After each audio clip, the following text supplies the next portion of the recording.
చేత్సతిబలో రామో లక్ష్మణస్య మహాబలః రాజాజైత సుగ్రీవో రాఘవేనాభిపాలితః. భల్లూకపతైన జాంబవంతుని వచనాలను హనుమదంగదాది వానర వీరులందరూ విన్నారు. ఆ జ్ఞానవృద్ధుని వచనాలను శిరసా వహించారు. అంత వారందరూ మహానందంతో మహేంద్రగిరి మీద నుండి హనుమంతుని వెనుక పయనమయ్యారు. మేరు మందరగిరిల వలెను మత్తేభాల వలెను ఉన్న ఆ మహాకాయులైన వానరులందరూ అంబరాన్ని ఆవరించి సర్వజీవకోటి ఆరాధించినట్టు శూరవీర వేగ పరాక్రమ సంపన్నుడైన వాయునందనుని తదేకంగా దర్శిస్తూ పురోగమించారు. రామకార్యాన్ని సాధించిన ఆనంద పారవస్యంలో వారందరూ ఇతర దిశలలో వెతకపోయిన వానరులందరికన్నా తామే శ్రేష్ఠులమనుకుంటూ సంతోషపడ్డారు. అందరికందరూ యుద్ధాభిలాషతో ఉన్నారు. తమ ప్రభువైన సుగ్రీవునికి రాముడు చేసిన ఉపకారానికి వారందరూ ఆ పురుషోత్తమునికి ప్రత్యుపకారం చేయదలిచారు. సీతా సందర్శనమైన సంతోష వార్త చెప్పడానికి వారందరూ ఉత్సుకులయ్యారు. అలా వారందరూ పురోగమిస్తూ మహేంద్రుని నందనోద్యాన సమమైన వివిధ తరులతావృతమైన సుందరవనాన్ని సందర్శించారు. అది వానరేశ్వరుడైన సుగ్రీవుని మధువనం. అత్యంత మనోహరమై దధిముఖుని ఆధీనంలో ఉన్న ఆ మధువనాన్ని ఎవ్వరూ కన్నులెత్తి చూడజాలకుండా ఉంది. అయినా ఆ వనాన్ని తిలకించగానే వివిధ వర్ణాలలో ఉన్న వానరులందరికీ అందలి తియ్యటి తేనెను పానం చెయ్యాలనే బుద్ధి పుట్టింది. దానికి అనుమతించమని వారు అంగదిని అర్థించగా అతడు జాంబవదాది వృద్ధులతో చెప్పి వారిని అంగీకరింపచేసి సర్వులు మధుపానం చేయడానికి అనుమతించారు.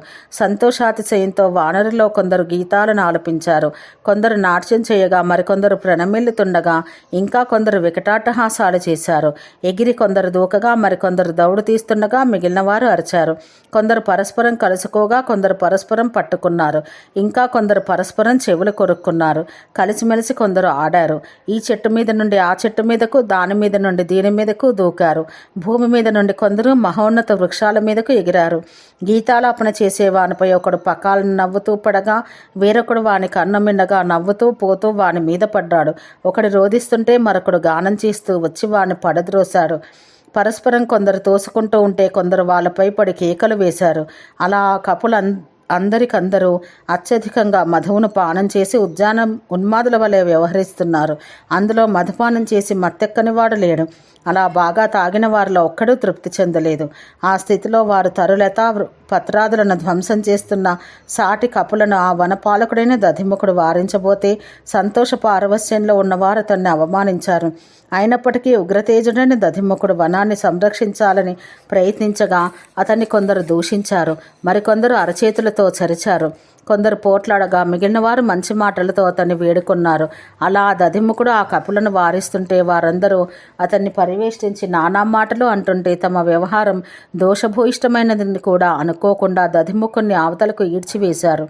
మధుపానమత్తులైన వారందరూ నఖాలతో, రక్కుతో, దంతాలతో కొరుకుతూ పాదతాడనం చేస్తూ ఆ వనంలో ఉన్న తేనెనంతను పానం చేయడమే కాకుండా భోజ్య పదార్థాలైన ఫలాదులన్నింటినీ భక్షించి వేశారు.